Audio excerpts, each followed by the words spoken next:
Thanks for joining my session. My name's Clint Sorensen. I had a conversation with a couple of friends when I was trying to decide what I like to present at these things. I like to come to SAINTCON. It's a lot of fun.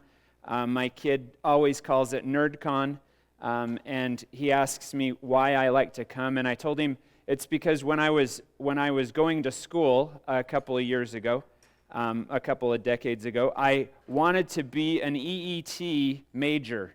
And so what did I do as an EET major? I built circuit boards. I built for those that, I think the age is pretty appropriate for most of you. Any of you that had HBO, or in my town, MTV was an additional cost for your cable TV. And so you had to pay extra to be able to get MTV because they put the spike in there so that you couldn't watch that channel, as well as a couple others.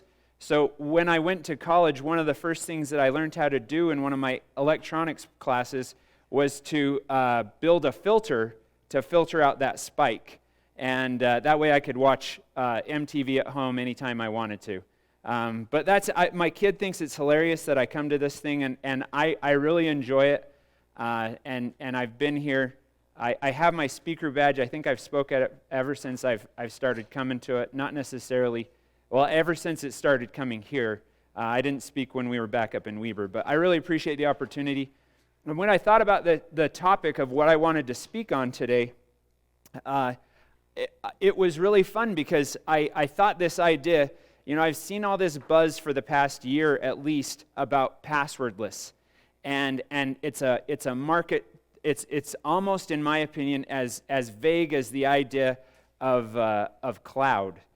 And if depending on who you talk to, I thought to myself, you know what? I wanna do a presentation on actually what is passwordless and how legitimate is it.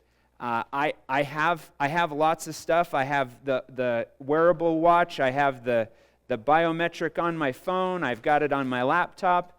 They all speak to each other. I've even got a little secure YubiKey that has a little fingerprint reader. I upgraded to the fingerprint reader as opposed to the touch one.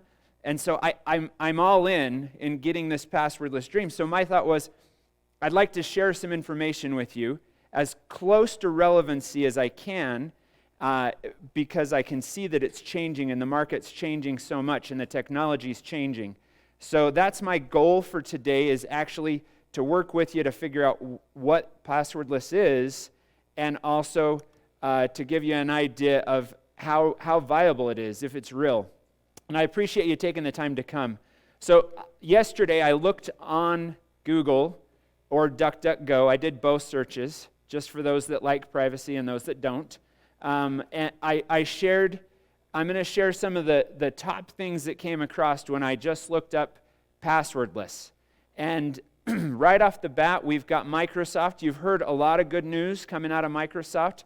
Their Windows Hello is fantastic. They've really worked hard with all the manufacturers of their hardware to make sure that they have they're putting biometric chips on there, that they're putting facials, make sure that their cameras are good enough to be able to do facial recognition. So all of these things are coming out of it.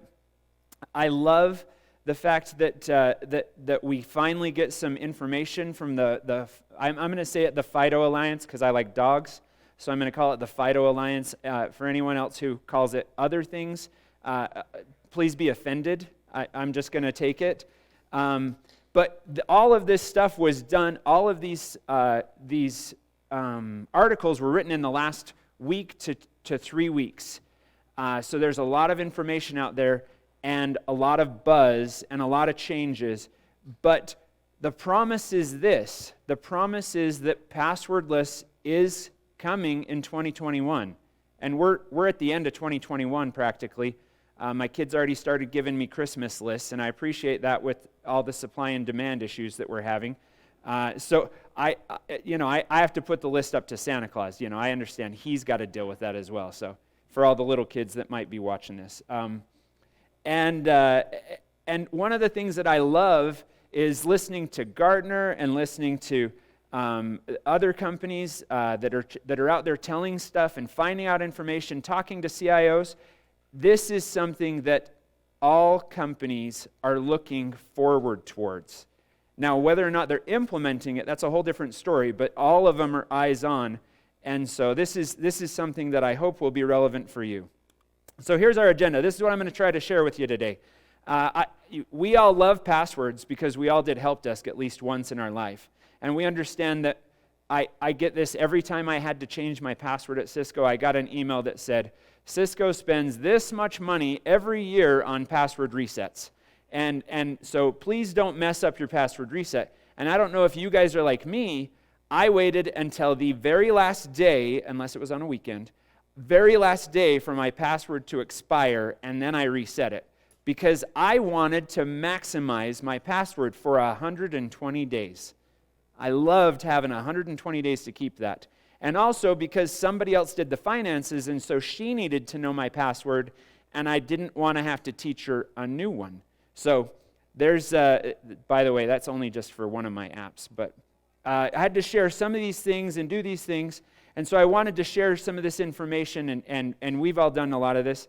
But really, I wanted to talk about, again, why passwordless? What's the value? Why, at a security conference, why do we care as security administrators? Why do we care that we implement passwordless? And why now? Why can we do it? Why couldn't we do it 20 years ago? I also want to talk about what is and what isn't.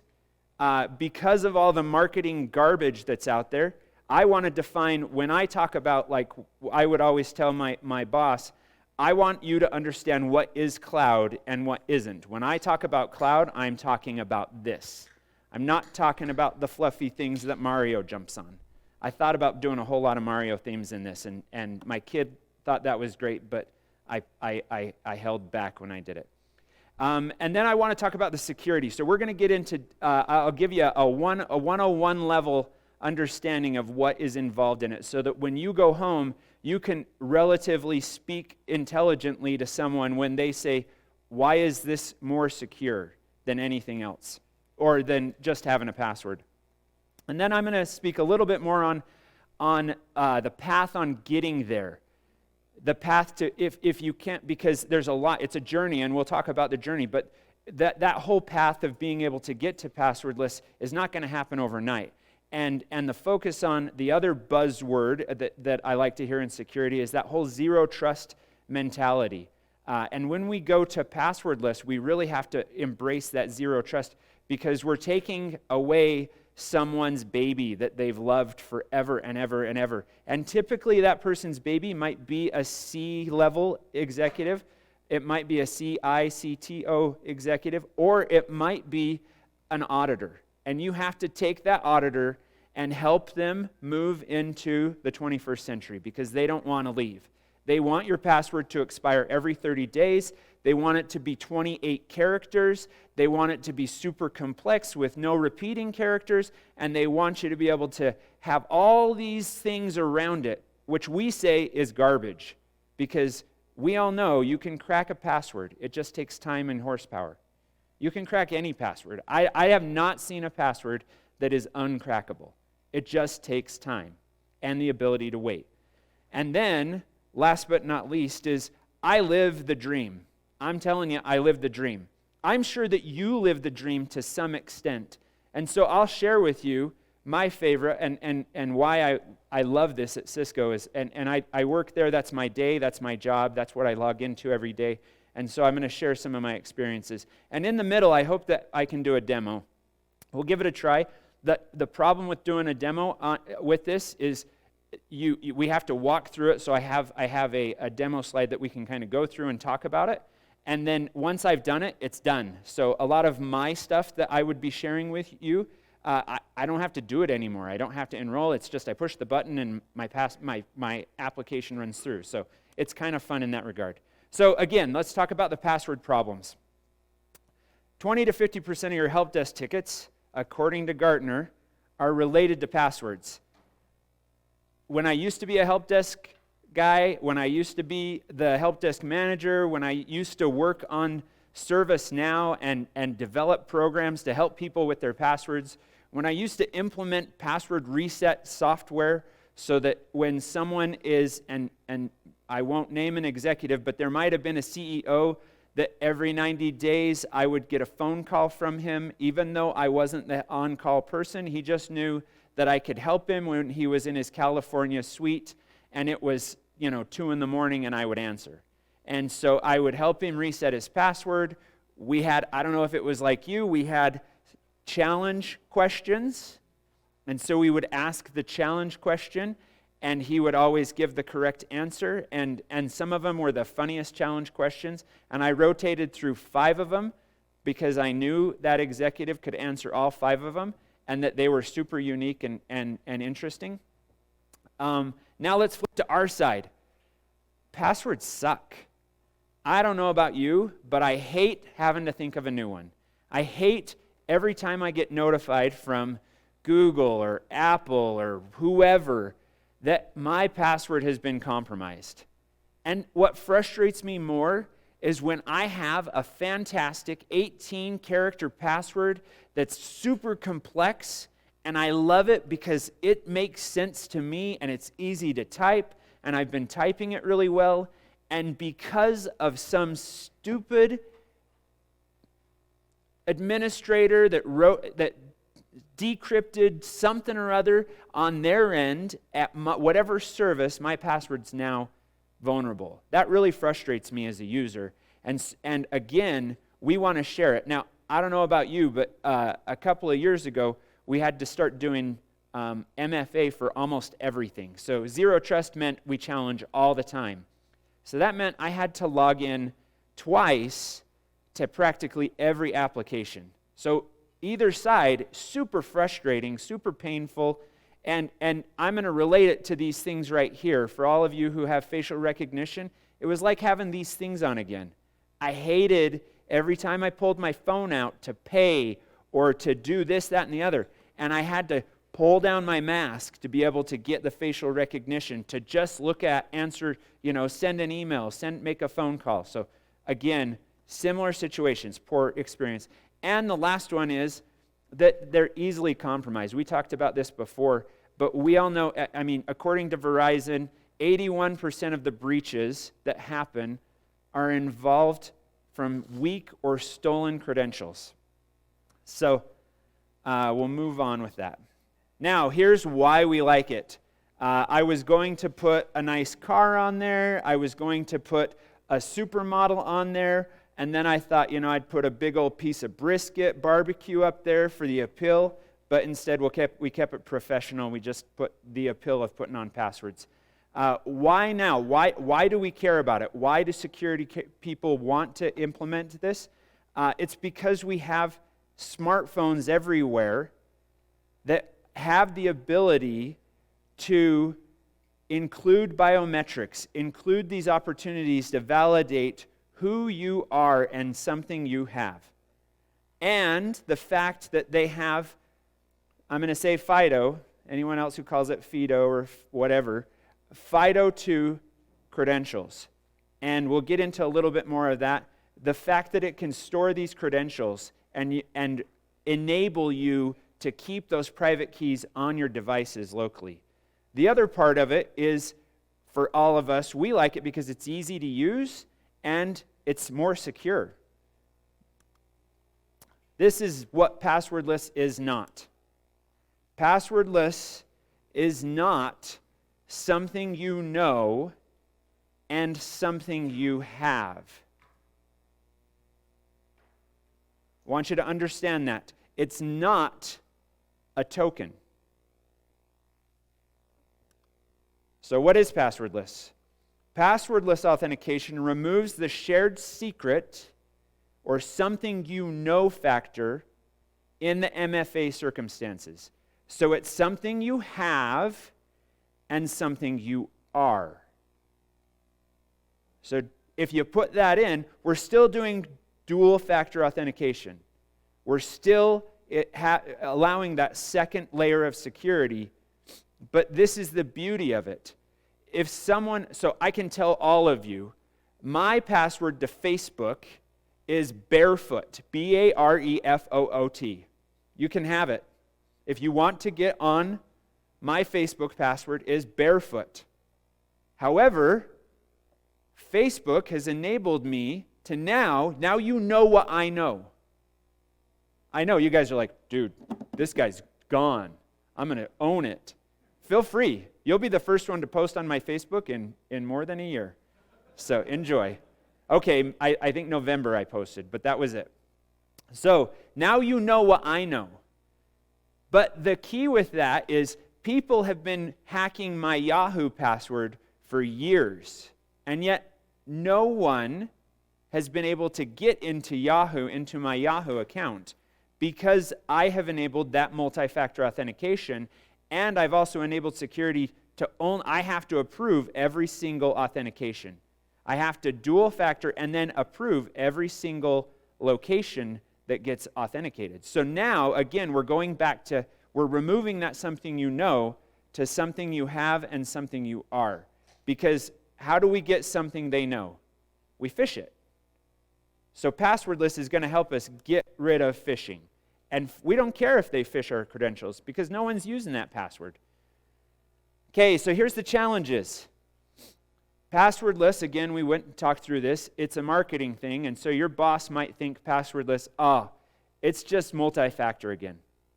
We don't need to go passwordless because it's just multi-factor. We already have Duo, Okta, RSA, blah, blah, blah, blah, blah.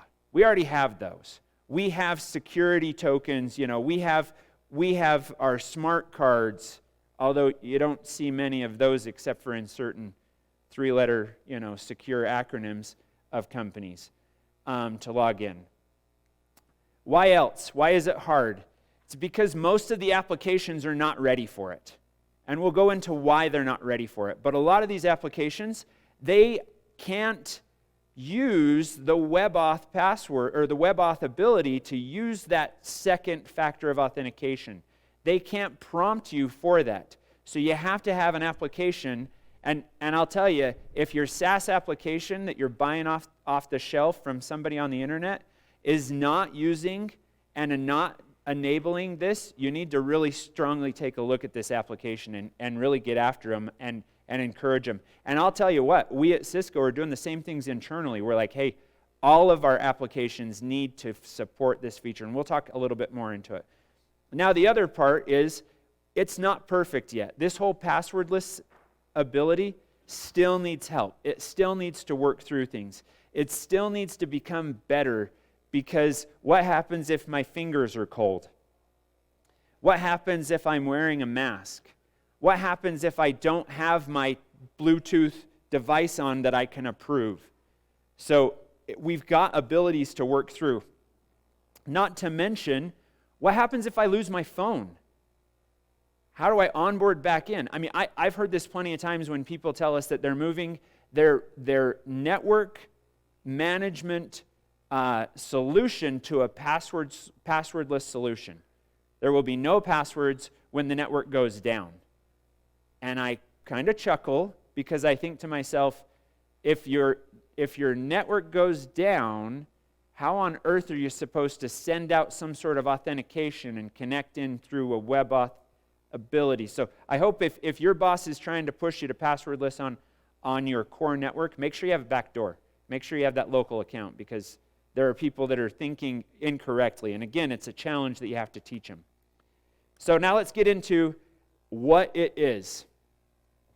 So, FIDO2 or FIDO2 has been around not very long. Some of this is brand new technology, but the base understanding of what it is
How about now?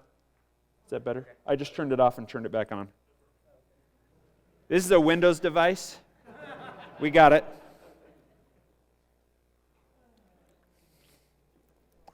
Okay, yeah. Windows device is working again.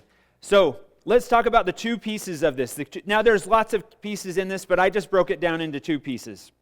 One is WebAuthn, or WebAuthn. I just say it WebAuthn, but people will put the N on there.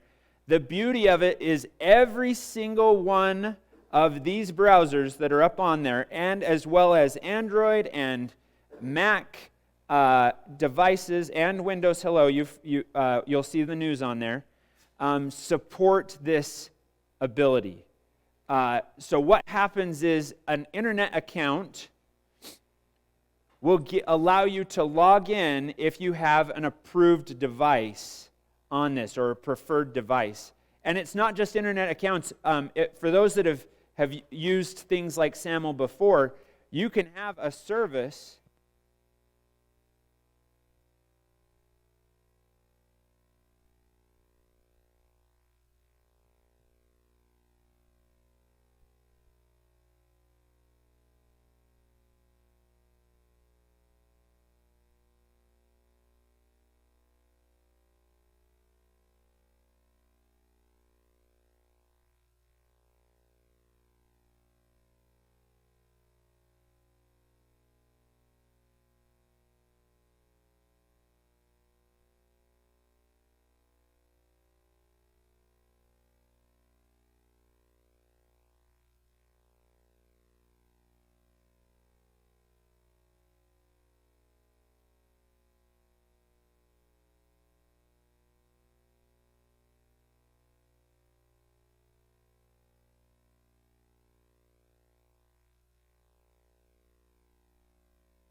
such as something that's plugged in USB, something that's using an NFC, or something with Bluetooth to connect into it.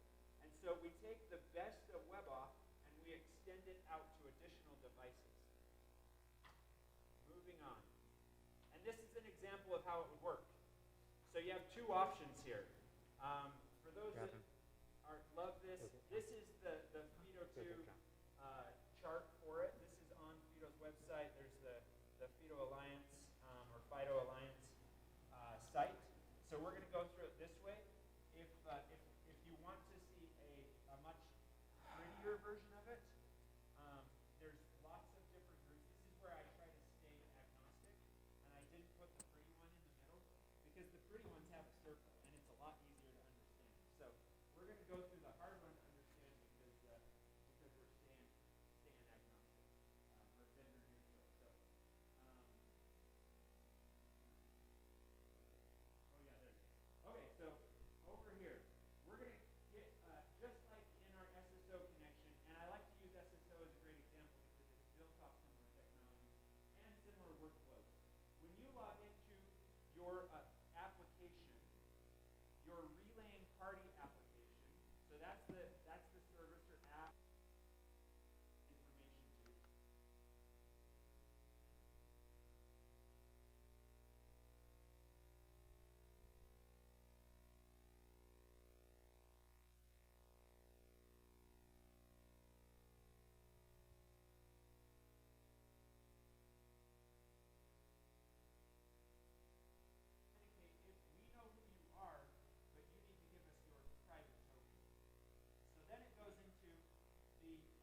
talking.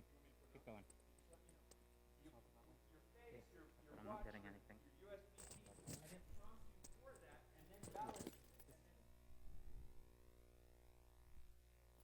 Check. Check.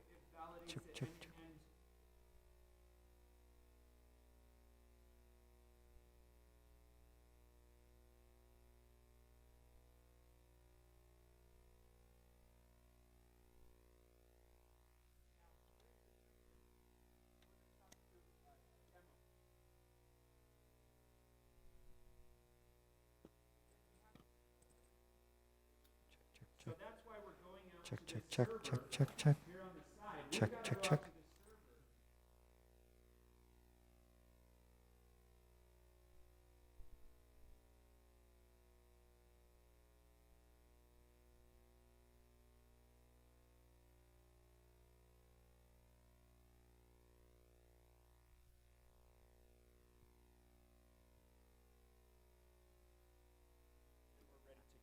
No, you're totally good. I got a big mouth. I can use it. All right, so recording, we're back on. It's perfect timing. So again, we'll go through the workflow of this in a demo, and I'll just walk you through what's happening, and then we'll actually do it. So the first thing you have to do is enroll it. So today I'm going to pick, you may have seen something like this on one of your SSO or application services. It's a pretty familiar looking page. This could be Okta, it could be Duo. We're going to use Duo because that's what I have. The first initial application of this is I picked Salesforce. Now it's going to take me to my regular single sign-on user, and I put in my password because I need to authenticate the old way. It verifies my identity. It sends me a notification. You guys know this. This is MFA. And then it comes up with this. And this is, anytime I see this in applications, it makes me so happy. It says, are you tired of your passwords? Are you tired of having to know those things? If you want to, you can always put your password in. Otherwise, turn on passwordless login. So this application supports passwordless login, and we're going to tell them to use passwordless on the next time you authenticate. And so then you'll go through and authenticate. And how are you going to set this up? Of course, if you've never set up an authentication that's passwordless, then we'll have to do that. I bet most of you have set up some sort of passwordless authentication on your devices already, whether it's using your fingerprint with Google Chrome or your face, or maybe your whatever the case may be, your device, your mobile app, however that is, you probably do that already as a way to support that second factor. And then you do that. We're going to pick Windows Hello. It says, hey, hi Lee, join in the fun, and you've been successfully authenticated. And then you're in your application. So we'll go through that, and then the next step is what happens the second time we do this. So I'm going to log in to my, come on, where'd it go?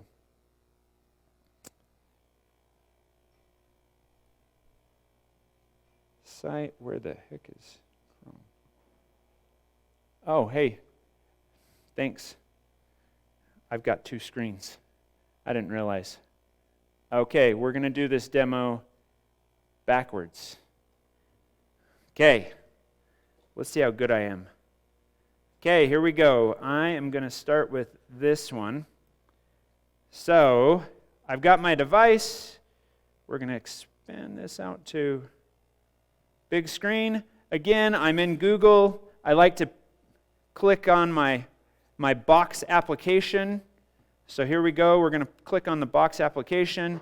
Again, my name's Lee. If you're like me, I save my passwords in my Chrome browser because, you know, what's the harm of saving your passwords? Now, I would show you this on my phone, but I just prompted over here. It's saying, yes, this is who you are. Again, are you tired of your passwords? Well, yes, I'm tired of my passwords. Let's set it up. And so we're going to set up my Touch ID. And now, obviously, I don't have a Touch ID because I'm on a Mac, so I'm showing you through a Windows machine. There it is. I set it up, and then I'm done. You could add additional methods. and I'm done. And again, I'm in, oops, I thought it was Salesforce. Oops, I'm in Box. So I'm in Box. Tomorrow, let's go into tomorrow. Let's time travel. Pull up my other VM. I'm in Box. I'm running. I would have seen that if I was, on the right screen, but we'll figure it out. Okay, it didn't ask for my password. It wants to use my Touch ID. So here we go. Touch ID. Now I'm in Box. That's easy, right? That's the way it should be. All right, well, let's try it with Windows. This is really why I want a VM, because I can't do a VM on my Mac very well with Windows. I can't use Windows Hello on my Mac. So again, I've already authenticated with my Windows Hello before. All it did was ask, are you Lee? Oh, I see you're Lee. Click OK and continue. And now I'm logged into Box. So it's really simple in this regard. Now let's do it on my mobile. So this is my phone. We'd pull it out. Of course, I have just one thing on Box. I could have done the app, but today we're just doing it this way. Again, Lee. I've already done this. Oops. There we go. Sees my face, and I'm logged in. So as you can see, it authenticated. It already knew my face. It already knew my Windows login. I just set up my fingerprint to make it work, and it's working across all my applications. It's able to log in, and again, there's no password involved. The first time, I had to enroll it, and I was able to put my password in, and then from then on out, it just said, away we go, and we're off and running. So let's move into this.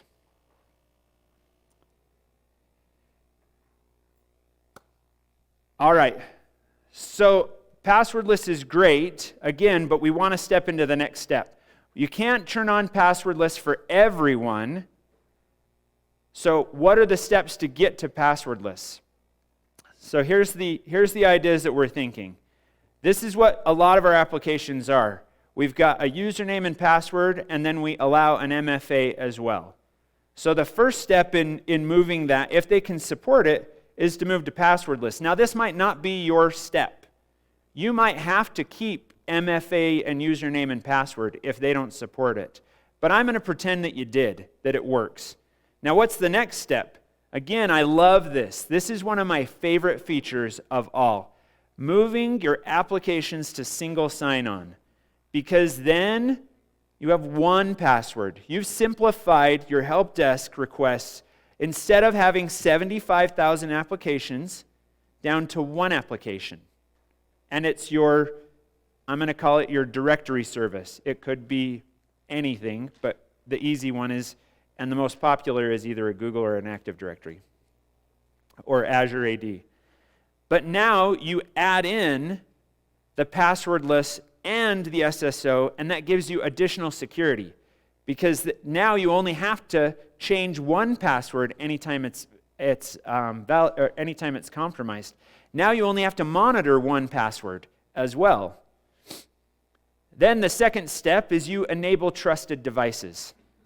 So unless your laptop is super old, or unless your phone is super old, and if your laptop's super old, I give you the permission to go tell your boss that you have to have a brand new laptop so that you can do this. So go and tell your boss, say, hey, I was at this conference and they said, my laptop is so insecure or unsecure. I'd say both, that it's insecure because it's so old, and unsecure. I'm not an ageist for laptop people, I'm just saying. Old laptops, we got to replace them. But enable that feature. And then, now this is where we talk about that zero trust.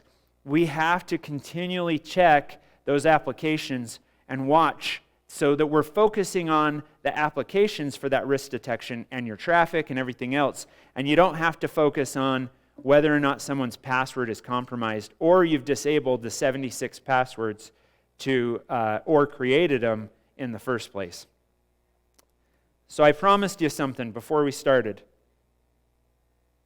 I promised you a vision or an idea of what you can do to get there.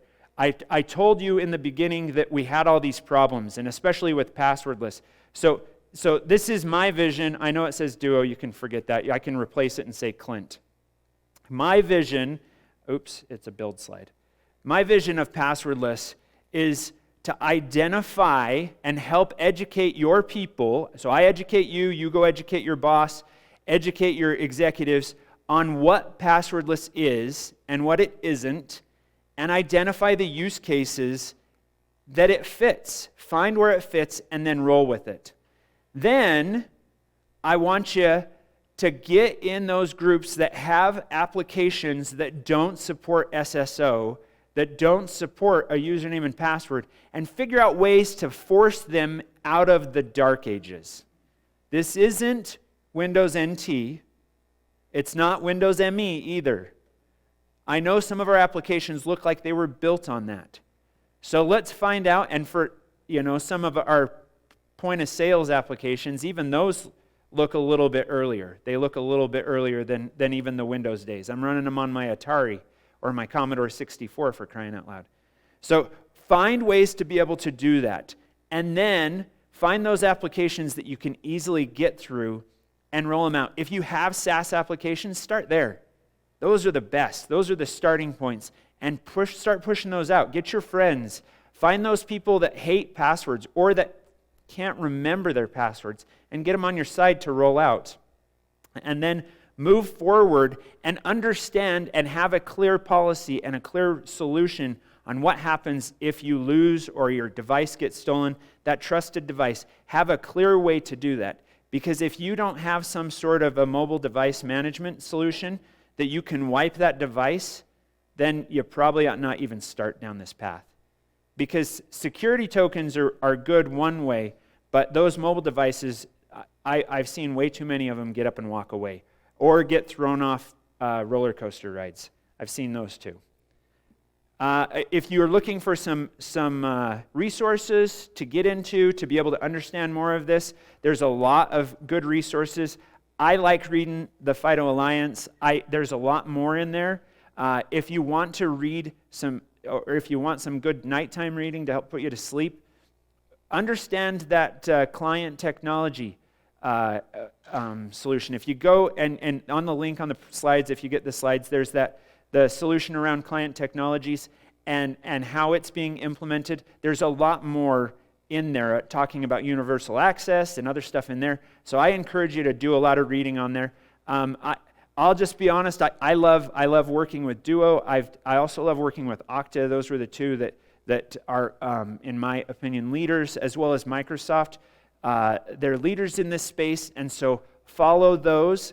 They're the ones helping write the standards. They're the ones pushing towards this end goal. And really, they're visionary in the fact that they've been preaching a lot of this. Maybe not Microsoft. They're getting loud. But a little company called Okta and a little company called Duo have been preaching this for years. And so I encourage you to do this. And before you ask questions, I wanted to share you what it's like living the dream. So I live in a passwordless dream. I'm on a team that I've got enabled applications. I have, and not just me. This is across the board with most of Cisco. We just got an email that essentially said, and I could read it to you if you really wanted it, you no longer have to reset your password ever again. Now, for those of you who just iterate your password, and now you're on 64, or, because you've worked at the company for 30 some odd years and you only had to change it once a year, or twice a year, fantastic. That's so awesome. Congratulations. You don't have to iterate it again. But for me, I love this because then I can put I have my favorite complex password that I only put in certain locations because I hate changing that password. The beauty of it is it rolls off my fingers super fast because I've been typing this password for a long time and I can change the complexity in some ways and make it a little bit longer. Now you don't have to worry about that. You'll never have to reset your password unless somebody compromises it. So that is fantastic news. Second is your authentication experience is so much more simple. I click on the app, it knows who I am, it's a secure auth, and I'm off and running. I will tell you the bad thing about this for me is I am always updating my computer, whether it's my browser or my phone or my laptop, because again, we have to have that trusted device. Now, because I am a Mac user or my iPad or whatever, if I want to have that device as a trusted device, I've got to keep it up to date. And so the onus comes back on me that I'm a remote user. I have to update my own things. And again, it will force me to do that. And it does it a different way. Instead of pushing out the apps or the updates, if I don't update, my authentication will no longer work. I have to go back to passwords and security tokens. And that's, to me, that's genius. You want to have a great life? Just keep your stuff updated. But it is a little bit of a pain. Again, my next part of my life is my masks suck. And that's horrible because half of my biometrics no longer work. But I appreciate Apple for fixing that. And my other favorite is I don't get those stupid phishing campaigns from IT anymore. Because they don't care about my password. If I'm dumb enough to share my password to some phishing site, they don't care. Because my password is something I know. You now know my password for Facebook. But it's not something I am and something I have. So they don't even care about that anymore, unless I'm dumb and I don't update my devices.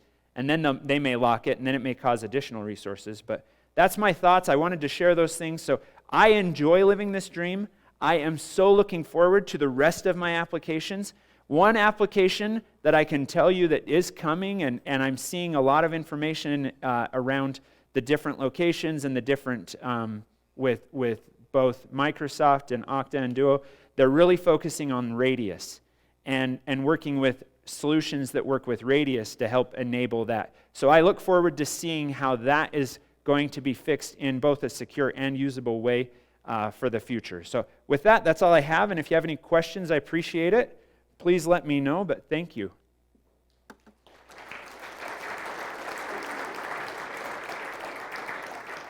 Yeah. Yeah, so you suggested that we hassle our vendors if they're not supporting any of this stuff. So I have to ask, can I SSH to my Cisco gear? Can I log into the Cisco website? Can I log into my Meraki stuff this way? Okay, I appreciate. No, I share that with full disclosure. So the question was, I should hassle my vendors to get to the point where they are providing that same service. And he specifically, because I have the shirt Cisco, said, should I hassle my Cisco vendor to be able to support these for both Meraki and my Cisco switch, as well as the Cisco website? So for those of you, I'll just be completely transparent. How many of you hated the fact that you have to now log in to Cisco with an email address as opposed to just your username? Yeah, I can tell you that that's a painful thing. Why on earth would Cisco make you use your email address? Because what's the first step for us? The first step is SSO. And an email address is typically the identity that you use to identify SSO. And so that's the one that we've chosen for our identity. And so we're in that progress. We're moving in that direction. We're enabling, so as we move to MFA, if you turn on MFA into your applications, now Radius is aside, we're working on Radius for your switches and your routers and things like that. And that will be coming, but that's not a 2021, that may be a 2022. Again, Okta's working on it, Microsoft's working on it. It's the FIDO Alliance and everyone that's part of that. They're trying to push towards the right solution and not cause too much pain. But as we work in that direction, yeah, encourage and push. So I would say the first steps are enable SSO and MFA. And when you get SSO and MFA, then you're moving in the right direction so that you can then push those as well. I'm with you. I can't wait. I can't wait. I can do it on my internal website, my intranet, but I still can't do it for my external website. So it's coming. Again, we're with you, but we're just barely starting. Any other questions? Yes, sir. With the devices like the 502 UVP, for us, an organization, because we require MFA, one of the pain points we have is, say, someone used, say, the Okta push-out is a thing. If they lose their device or gets damaged, now it's resetting basically that other, like you had a thing, we trusted it, but somehow it got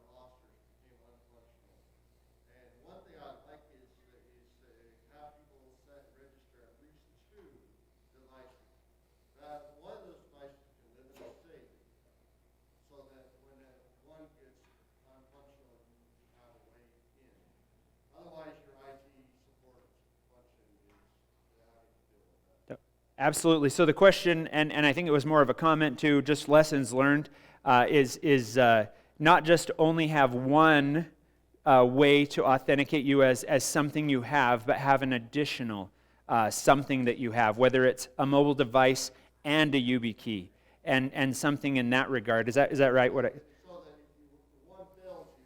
So if you have one and you lose the other. Yeah, I would agree. And that's why I wanted to share with you 3 different demos. So the first one was my fingerprint. The second one was my face that I've authenticated. And the third one was my mobile device that I authenticated you with as well. And I agree with you in that regard. One thing that you'll notice is as you look at your YubiKeys, you may have to buy additional or newer YubiKeys. And I hope that's a industry term for a token.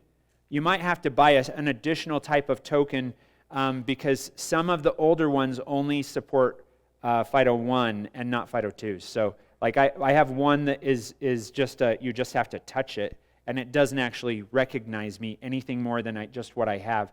So some of them are only supporting FIDO1 versus FIDO2. So just be aware of that. That's why I don't like to demo the YubiKeys because I lose them. They're tiny. They get stuck in my laptop, and I shipped my old laptop back, and it had it in the side of it. And I was just happy to just say, get rid of that device. I don't want that anymore. So other questions? Thank you. I appreciate that. Yes, in the back.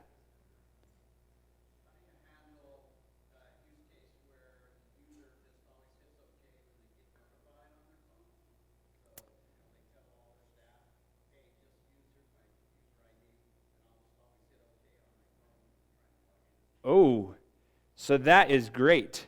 That is fantastic. So the question is, how do you handle a user who just hits OK all the time? So how do you handle a user who just continues to approve regardless of what they do? They share their username and information. So with that one, I have an easy answer, and it's not the nice answer. It's called the acceptable use policy. I mean, that's a hard one. So education and acceptable use policy within technology. So that's a tough one, but that's training and maybe behavior that needs to be fixed. So we've got another minute. So one more question, and down in front. And anyone else who has other questions, I can meet you out on the back or down at the Cisco booth. I'll be here all day. Yes, sir.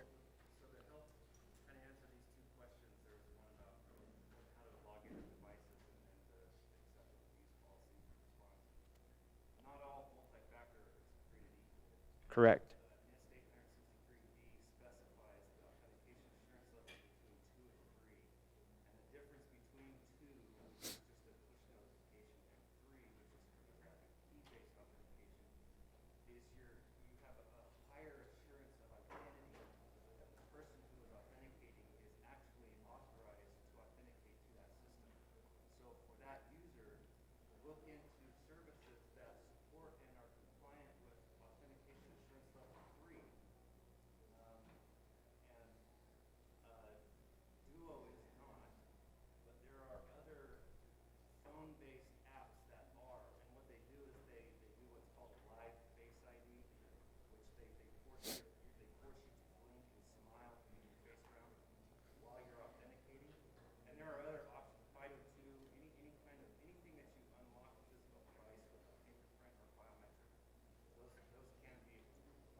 Right. Again, that.